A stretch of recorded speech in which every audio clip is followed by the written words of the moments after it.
All right, let's look at some nonfiction, some more nonfiction.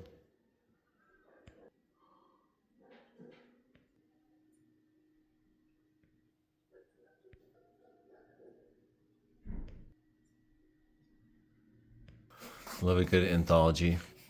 As I've said, I don't have a poetry or a philosophy section or a few other sections that used to have their own sections. Back when this collection had 11,000 volumes in it. It's just all mixed in with the other things. Poetry does tend to seem to end up in the nonfiction areas the most. Remember, there was some small controversy over this anthology for it not being inclusive or broad enough or something like that when it came out.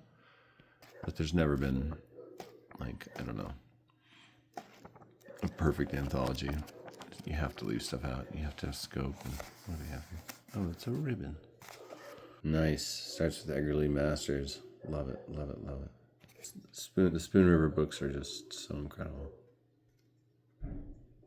Edmund Arlington Robinson. Dunno. Robert Frost, of course, heard of. Read some of.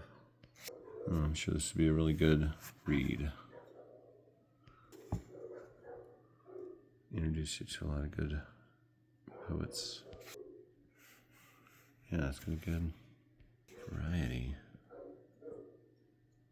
I think. Olson. Randall Jarrell. Wrote some really great children's books. Could have been like another E.B. White, with that kind of a diversity of output. Some for children, some on the craft, some nonfiction. Apparently poetry. But I think he died in a car crash kind of youngish. 14 to 65. Huh. Is that 49?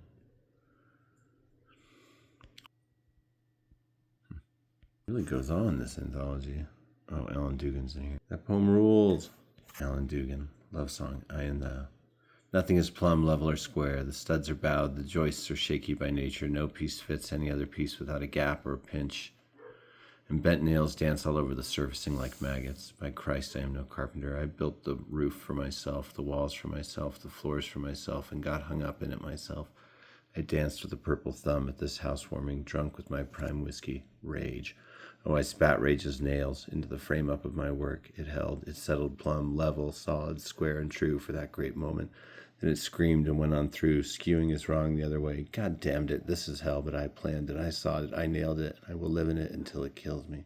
I can nail my left palm to the left-hand crosspiece, but I can't do everything myself. I need a hand to nail the right, a help, a love, a you, a wife. That's called poetry. Once really analyzed this poem for a class and found it connects a lot to ideas of selfhood from the writer, scholar, religious figure Martin Buber. It's pretty existential, and the references are rich. It's also just got a lot of visceral power. It's a pretty cool book. I'm glad I own it. I should put all the anthologies in a section. Like, that would encourage me to read them more. That'd also be a cool thing to have like a whole shelf of, and maybe I do. Probably draw from all the sections, really. This is a cool book. I read this, and it's in a series exploring the urban folklore of New York, and it's kind of cool. But I can guarantee the writer of this book had a moment where they were like, oh no, when they were like a year into their research and they realized the story was all a bunch of nonsense that never happened. Because that's in this book. They basically, like, the author traces this mystery back to a single jokey newspaper line, and it's like, oh, that's it. This never happened. It was somebody joking around in the newspaper. But that said, all this research is done, and it's used as a great way to explore New York at a very specific, informative time. It left me with a real portrait of an old New York city that is very interesting. If you live in North America, New York City is part of like this place, the capital in a way. I've got to love a slim work on an obscure topic. Good stuff. New York Sawed in Half. Yeah, it's about a literal plan to saw Manhattan in half to save it from sinking into the ocean. But it probably never happened. It was just this like goofy newspaper thing. But it causes this investigation. It's an interesting little book. Don't regret reading it. Kept it. Might reread it. Also just a cool little volume. I like books like this. Trauma proofing your kids. Shoot, should have read this a long time ago. Sorry kids, I meant to get to it. Oh, chapter 1. Don't let them experience traumas. Oh, crap. All right, hopefully there's... traumas happen in life, you know? Divorce is a trauma. Your house getting shot up is a trauma. One of your siblings having big problems sometimes is a trauma. You know, past tense, hopefully. Poverty, late-stage capitalism, all these things are traumas in their way. Driving around a city sometimes just with your eyes open, bit traumatic. My friend Thomas is such a... he really is like sure that the JFK assassination was a big conspiracy. He gave me this book. And even when I was active in the skeptics community, they would ask questions once in a while, like if there was one conspiracy theory or something like that that you would entertain as possible, I would always say the JFK assassination, just because anything that might have CIA involvement, like the sky's the limit. Anything's possible with those creeps. I mean, for real. They've overthrown like 200 governments around the world for having politics slightly unfriendly to whatever business they were working with. That's not even conspiracy stuff. So I do think it's strange that so much has gone unreleased from JFK stuff. Files. I suppose I'm open on that one. Death of Satan. How Americans have lost the sense of evil. Americans once believed in God and in Satan, and they pictured their history as an epic struggle against evil. Yet today, while the repertoire of horrors seems never to have been richer, our grasp of the reality of evil seems weak and uncertain. The Death of Satan, Andrew Delbanco proposes a persuasive new interpretation of the American past and present that offers a way to resolve this crisis of moral imagination. In his widely praised work, he shows how American writers have depicted evil and by giving it form and meaning tried to defy and subdue it. All right. I bet this is a cool book. I've held on to it. You know, once in a while I end up with a topical book like this, and I'm like, I actually do want to read this. There's a slight chance I bought this new. You know, I do things with social media and stuff like this YouTube channel.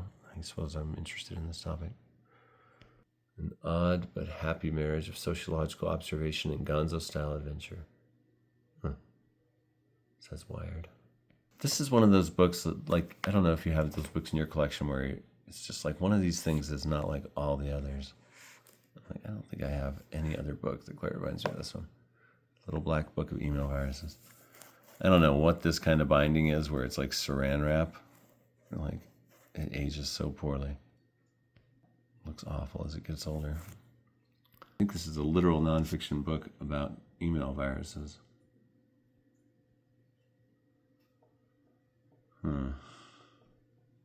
Modern computer viruses. While exploring the fascinating and sometimes frightening possibilities for digital life. Yeah, this looks like a weird one. What on earth? Who designed this book? And they've got to put a picture of my grandkid. It's from Panama. Seriously, WTF, man. 2002. Defeating antivirus software.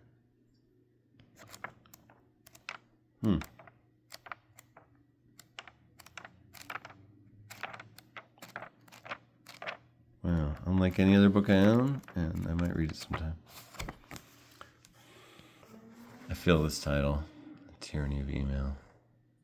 Sometimes it's good to have like modern books about our modern state, you know, think about it a bit.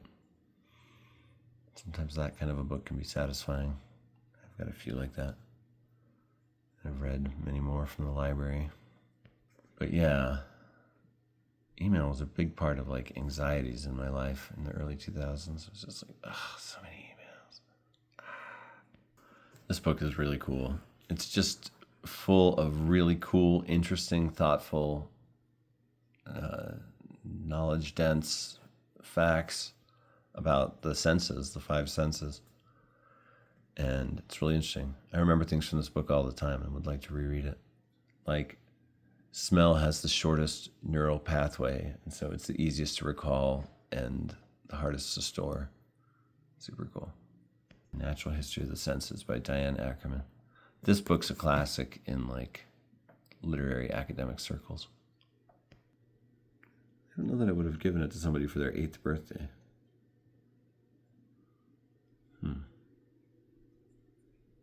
Oh, I do love that Oliver Wendell Holmes quote. A mind that is stretched to a new idea never returns to its original dimension. This is a cool book. Great gift for the foodie or sensualist or aesthetic freak in your life. Somebody who loves the senses. Should be all of us, but, you know, your life goes on long after the thrill of living is gone. Yikes. I love a book around a theme like this, and what better theme than the ocean? The Oxford Book of the Sea, from Anglo-Saxon times to the present day. I love a historical anthology. I've got a couple I'd like to write. Put together, I mean. Albuquerque-centric, Sandia Mountain-centric. There's a lot of like art potential for the idea too. Like, what if you just found every mention of clouds from like a whole state across history? Did a collage anthology assemblage of every historic mention of clouds. That'd be a work of conceptual art. It'd be awesome. It would also be an amazing work of history with a bit of dreaminess. I feel like every writing form has potential that has not been used fully. I saw on the Liminal Spaces channel that Chris, the guy that hosts it, just got a book from like 1696. Oh, that's so cool. Do I want to collect old books? Yeah, maybe. My oldest book is from 1851, so maybe I'll try to find a book from the 1700s. That would be cool. Work my way back century by century over time. Until I get some Incanabula, which I saw you can buy some framed Incanabula. That's first century of the printing press stuff for like $200 online. But it's like a page, like one page. Still, that'd be such a cool thing to own. I'd be a really good rich person. I would spend my money wisely on cool stuff. I need to try that out sometime. Being rich. Not that you have to be rich to own cool things. Sometimes you just buy something really cool because you need it in your life. Like that was $75, and I was like, yep, but I need that. Yeah, the ocean is so cool. I've ruined at least 2 phones throwing myself in the ocean. Just I just get so overpowered when I see it. I should read this. Next time I know I'm going to go see the ocean, I'm going to maybe read this ahead of time. Get myself in the zone. Water really gets me. I've lost glasses too, just throwing myself into rivers and stuff. But the ocean, you know, it's like the origin of us all. My genes want to return like salmon swimming upstream to this ocean, to the source of it all. The global ocean. This was a textbook in my early Christianity history class, and we read it, and I thought it was really interesting. Church in the Middle Ages. Though most of that class was much earlier than this era. It's a pretty interesting story of Christianity. Probably any religion. You pay attention to it up close. It's just so entwined with history and folk culture and ever times. Everything is interesting. That's just how it is.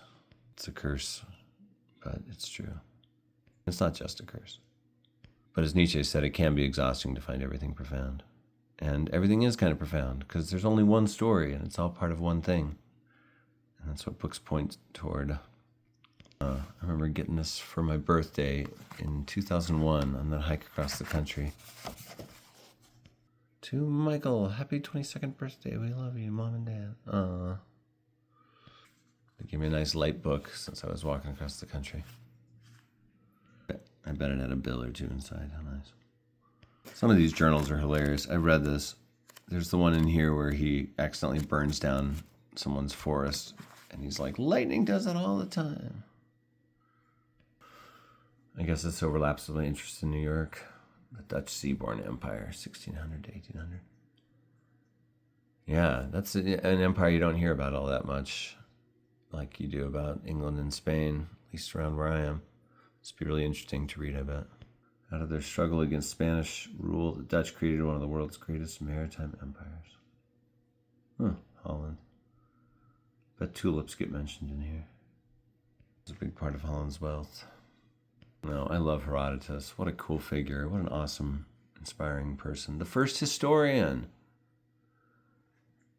Somebody who was like, we should write all this stuff down. Love it. What an impulse. It's beautiful. Yeah, honestly, I first heard of Herodotus from that movie, The English Patient. But I've bought many books about him since then. And read books about him. And read some things by him. And I love figures like this. Definitely want to read more by Herodotus.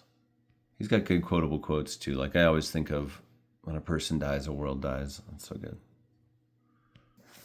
This is on a subject I really care about, landscape. I think about landscape all the time. I started reading this recently and it was like, what do you even mean by landscape? It's this idea of place, of an element of place. Of course, it can mean a form of art too. It's different. This guy's written 20 books on various aspects of landscape. Dang. Increasingly popular field of study.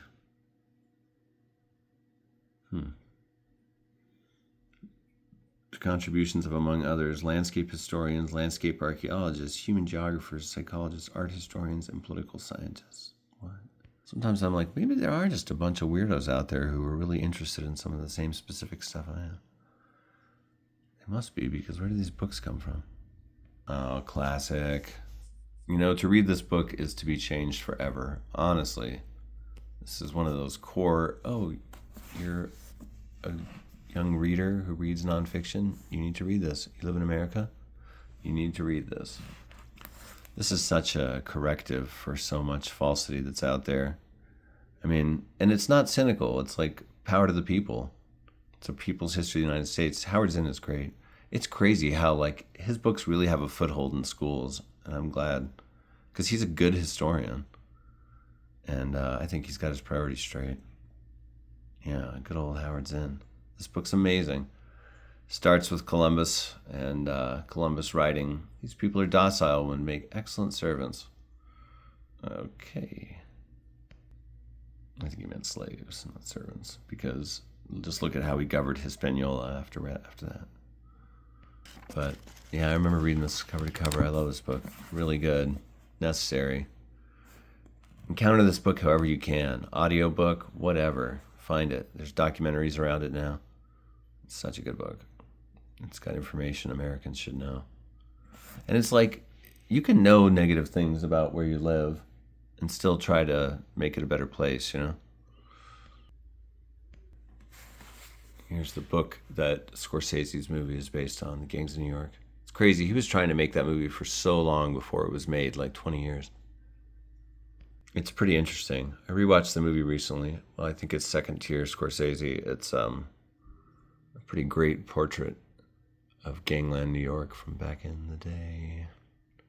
I don't know. Gangs are super interesting. I don't doubt that if I read this book, I would see overlaps and connections to things going on in Albuquerque. There's definitely a New York influence on Albuquerque. For instance, I believe the presence of Crips, right? Or is that another LA one? My reading on the subject is not fresh. This is about some relatives of mine. Not so much ancestors, but like, you know, great cousins and people. Mormons who went off and did missionary work in the Hawaiian Islands. I held on to this only because I thought it might be of some use, and also it's obscure and I would feel kind of bad throwing it away. But I try not to have books at all connected with the religion I grew up with. This book taught me how to canoe before I lived in a canoe for 6.5 months on Lake Powell in Utah and Arizona. Look, taped in the front, there's the classified ad for the canoe I bought. 8/21/99, August 21st, 1999. Canoe, 14-foot Old Town Tripper, 450 or make offer. Yep, that was a great canoe. And then I read this book and I watched an instructional video and I went and lived in a canoe for 6.5 months and it was amazing. And I almost died many times. As far as I know, I'm still the only person to circumnavigate Lake Powell in a canoe in its entirety. But this guy came very close and spent just as much time out there as I did, though his canoe had a sail. I've always loved that famous old Japanese painting of Mount Fuji. I hate that I keep forgetting the artist's name. It doesn't start with an H. Travels in Japan. So this is nonfiction. Okay. Should this be in crit? No, maybe it should be in memoir, but it looks like it's one of those hybrid works, kind of. I'll just keep it nonfiction for now. This is such a good book. I've read this one 2 or 3 times. Excellent account of first European colonization in America. Very informative, very interesting. A good panoramic picture with kind of a travelogue tying it all together. Yeah. Like, great, full of great facts too, and things I remember, like some of the first British colonists to Maine were looking for berries to help with venereal disease. Off to a good start, America. Bertrand Russell, Why I'm Not a Christian. Look at that great cover. Whoa. I used to have more books like this. You know, when you leave an oppressive religious milieu from growing up in it, you've got to have your like reactionary phase. Now I'm in a I don't care about all that stuff that much phase. But I do love to hear good arguments well expressed. And he's a pretty powerful speaker. And other essays on religion and related subjects. These old-timey intellectuals, though, they always get on to 1 or 2 topics where it just rings so wrong today to modern ears. Something like eugenics, or even if they're coming at it from a good angle, like if they're talking about race, it's like, whoa. Or overpopulation. I kind of hate hearing some of these people talk about overpopulation sometimes, even into the 70s. It's just like, it's about distribution of resources. Don't demonize the poor. I'm glad to have this. 1957 large-size paperback. Pretty cool. Bertrand. This intrigues me. The End of Victory Culture, Cold War America, and the Disillusioning of a Generation. I mean, I feel like there's probably a lot of us that just hear that title and subtitle and we get it immediately. Yeah. Think about the whole rah-rah America mentality of the 50s. That went away fast. Yeah. Wow. Oh, this is a historic, personal book in my collection. All Men Are Brothers by Gandhi. When I was hitchhiking out of Alaska, I stayed with some friends in Fairbanks and worked at a friend of my friend's family, like just around her house and property and so on. And at the end, she was all, do you want to take any books from our collection for your travels? And so I picked 2 books for my hitchhiking down south. I picked this one, Tropic of Cancer from Henry Miller. And they both were like the books that I read that whole time. I had some other ones too, like Lonesome Traveler from Jack Kerouac in paperback, Walk Across America from Peter Jenkins. But anyway, yeah, this is like a first edition, but they got so beat up from hitchhiking around, backpack life. I had some real stories at that time working for her. That would be a cool thing to have in merch, like images of this kind of stuff. Look, here, I used this book to keep a tally for the cars that drove by me on the remote Dempster Highway in northern Canada. Late July 99, cars that drove by today, 5. My young self thought this was of note. Woody Guthrie has roles in Grapes of Wrath and On the Town. Gandhi. Seems like a big ego move, a big signature like that. Seems not like a Gandhi thing to do. But I remember finding profundities in this. And I remember finding this and Henry Miller having real connection. In fact, it kind of blew my mind. There's a scene in Tropic of Cancer where Henry Miller goes out carousing with somebody who was just on the Salt March with Gandhi. And he's referred to as a more physical Gandhi in the intro of this book.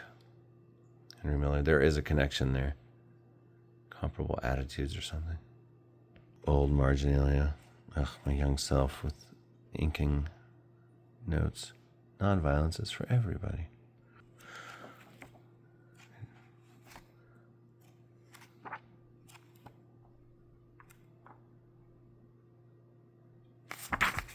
My mind is narrow. I have not read much literature. I have not seen much of the world. I have concentrated upon certain things in life and beyond that I have no other interest. Anyway, my thought is read everything, draw from everything, take the good from everywhere. Oh yeah, I want books about all the senses. Remembering smell, memoir of losing and discovering the primal sense. Yeah, smell's an interesting one. Amazon. I did not buy this on Amazon. Bill Bryson liked this book. The tag is baked on there. Ugh. But that's a great topic.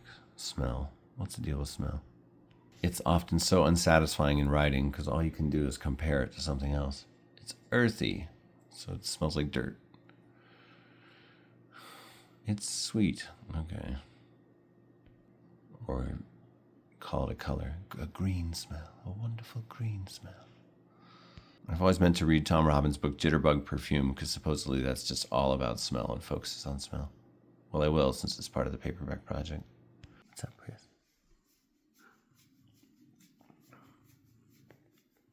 All about smell.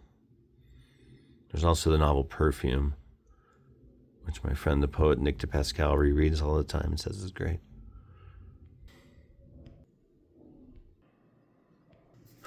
Cool. Oh yeah, this guy wrote In the Heart of the Sea, very good book. And it won the National Book Award. It's about Mayflower. My ancestors lived with some of those same Mayflower people in Plymouth. Some of them did anyway.